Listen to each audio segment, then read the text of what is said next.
जय श्री राम। हिम्मत, मेहनत और साहस के कारक ग्रह मंगल देव का होने वाला है राशि परिवर्तन। अब मंगल देव तुला राशि में गोचर करने जा रहे हैं। तुला राशि जिसमें लंबे समय से केतु चल रहे हैं और मंगल वहां पहुंच जाएंगे। देखा जाए तो 3 अक्टूबर 2023 को होगा मंगल का राशि परिवर्तन। 16 नवंबर तक वो यहाँ रहेंगे। एक समय ऐसा होगा जब मंगल और केतु की युति बनेगी और वो युति 3 अक्टूबर से लेकर 30 अक्टूबर तक बनेगी, क्योंकि 30 अक्टूबर तक केतु राशि परिवर्तन करेंगे।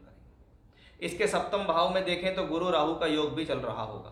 तो मंगल का परिवर्तन मंगल केतु की युति के साथ आपको कैसा फल देगा, साथ ही साथ मंगल की स्थिति और दृष्टि इन 45 दिनों के लिए कैसी होंगी।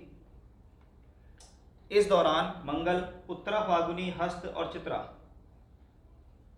माफ कीजिएगा ये थोड़ा सा यहाँ करेक्शन है, यहाँ चित्रा, स्वाति और विशाखा नक्षत्र होना चाहिए, उसमें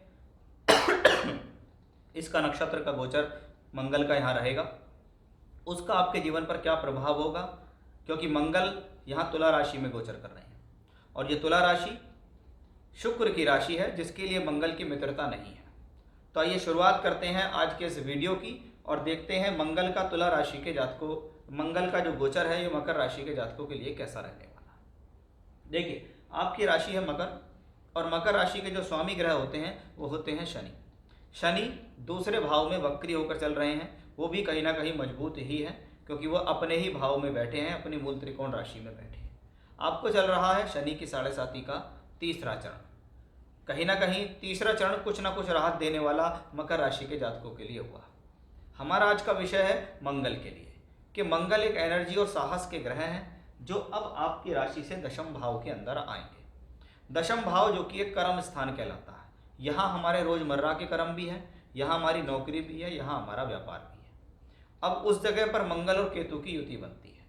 अब मंगल यहाँ पर एनर्जी के ग्रह होकर चल रहे हैं और केतु भी मंगल के स्वभाव की तरह रिजल्ट देता है, यानी कहा जाता है कुजवत केतु, यानी ये मंगल और केतु की युति आपके लिए बनी है। मंगल केतु की युति आपके लिए बन गई है तो मंगल और केतु दो साहसी ग्रह, दो एनर्जी वाले ग्रह दशम भाव में, यानी इस दौरान आपका बहुत ज़्यादा ध्यान, आपका बहुत ज़्यादा फोकस आपके कर्म और कर्म भाव के लिए रहेगा। यानी आपकी नौकरी के लिए कि कैसे मुझे नौकरी प्राप्त हो, कैसे मेरी नौकरी में प्रगति हो जाए, कैसा मेरा व्यापार अच्छा चल जाए। इस दौरान आपके मन में बहुत ज़्यादा जोश साहस भी रहेगा और योजनाएं भी रहेगी, क्योंकि मंगल लाभ भाव का मालिक होकर यहाँ बैठा हुआ है। तो ऐसी स्थिति में लाभ प्राप्ति के लिए यात्रा करनी पड़ सकती है, लेकिन जब आप उस चीज़ के लिए मेहनत करेंगे, उस चीज़ के लिए प्रयास करेंगे तो उसमें आपको निश्चित फायदा मिलेगा। फॉर एग्जाम्पल, आपका प्रयास है कि मैं कुछ बेहतर करके अपनी नौकरी प्राप्त कर लूँ, तो आपके प्रयास सफल हो जाएंगे, या आपकी नौकरी में प्रमोशन की बात है वो स्थितियां बेहतर हो जाएंगी, या ये कह सकते हैं कि कर्म भाव के अंदर मंगल केतु की युति बनी हुई है तो ये आपकी प्रोफेशनल लाइफ के लिए शुभ है, क्योंकि आप अपना बहुत ज़्यादा फोकस आने वाले समय में अपने कर्म और कार्य क्षेत्र के लिए बढ़ाने वाले। वहीं मंगल लाभ स्थान का मालिक होकर यहाँ बैठा है, यानी लाभ का और कर्म का संबंध है कि आपके द्वारा की गई जो मेहनत है वो कहीं ना कहीं साकार होती दिखाई देगी, कहीं ना कहीं फलित होती दिखाई देगी कि मैंने जो लाभ मेहनत की उसका मुझे फायदा मिला। वहीं मंगल की चौथी दृष्टि आपके राशि पर आती है। यहाँ मकर राशि है, ये शनि की राशि है, लेकिन देखा जाए तो मंगल यहाँ उच्च के भी होते हैं, इसलिए आपके सम्मान में वृद्धि करने के लिए अच्छा है, आपके स्वास्थ्य के लिए अच्छा है, आपको एनर्जी देने के लिए अच्छा है। किसी भी कार्य क्षेत्र में वर्क करते हुए यदि आपका सम्मान बढ़ रहा है, आपको कोई ख्याति प्रसिद्धि मिल रही है तो वो इसीलिए बेटर है। दशम भाव में मंगल दिग्बली होता है जिसको सरकारी क्रियाकलाप के लिए अच्छा माना जाता है। सही समय पर सही डायरेक्शन देना, राजकीय कार्यों में सफलता, अधिकारियों से मिलकर काम करने के लिए सफलता का योग हम इस मंगल के लिए कह सकते हैं। ये मंगल यहाँ चतुर्थेश होकर चौथे भाव को देख रहा है। अगर आप इस दौरान देखें तो गुरु राहु चौथे भाव में है, मंगल केतु सामने है और यहाँ है, यानी भूमि, जमीन, जायदाद, प्रॉपर्टी से संबंधित अगर कोई भी काम अटका हुआ है, परेशान है, सॉल्व नहीं हो रहा है, कुछ सेल करना चाहते हैं, कुछ परचेज करना चाहते हैं, तो वो दोनों स्थितियां आपके लिए सूटेबल रहेंगी, क्योंकि चतुर्थेश चौथे ही भाव को देख रहा है। जो ग्रह अपनी ही राशि को देखता है उस भाव को बली बनाता है, यानी मंगल अगर चौथे घर को बली बनाता है तो चौथे घर से संबंधित स्थितियाँ अच्छी हैं।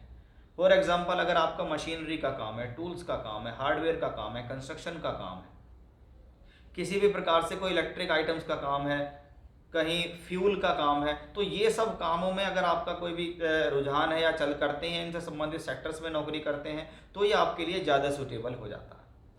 फाइनली अगर देखा जाए तो मंगल केतु की युति और मंगल की स्थिति और दृष्टि कर्म और कार्य क्षेत्र के लिए शुभ है, क्योंकि ये कर्म भाव में ही बना हुआ योग है।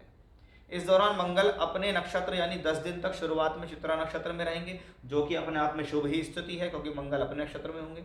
फिर वो राहु के नक्षत्र में होंगे। राहु यहाँ कर्म दशम चौथे भाव में बैठा है। इसका मतलब है इस दौरान आपको ट्रैवलिंग से भी फायदा मिलेगा, आपके प्रॉपर्टी से संबंधित कार्य भी हल होंगे। फिर बाद में वो बृहस्पति के नक्षत्र में होंगे, तो इस दौरान थोड़ा सा खर्च आपका बढ़ सकता है। वो खर्च किसी प्रकार के शौक या किसी प्रकार की यात्रा के लिए बढ़ सकता है। अदरवाइज देखें तो कहीं ना कहीं ये स्थिति आपके लिए बहुत सुटेबल है। कहीं ना कहीं ये कॉम्बिनेशन इस बात को दर्शाता है कि मंगल का ये जो ट्रांजिट है स्थिति के हिसाब से, दृष्टि के हिसाब से, नक्षत्र गोचर के हिसाब से आपके लिए शुभ है। यानी 45 दिनों के लिए मंगल का ये गोचर आपकी राशि के लिए कुछ ना कुछ खास स्थिति को लेगा, जिसको हम खास तौर पे कहेंगे कर्म और लाभ के लिए। जय श्री राम।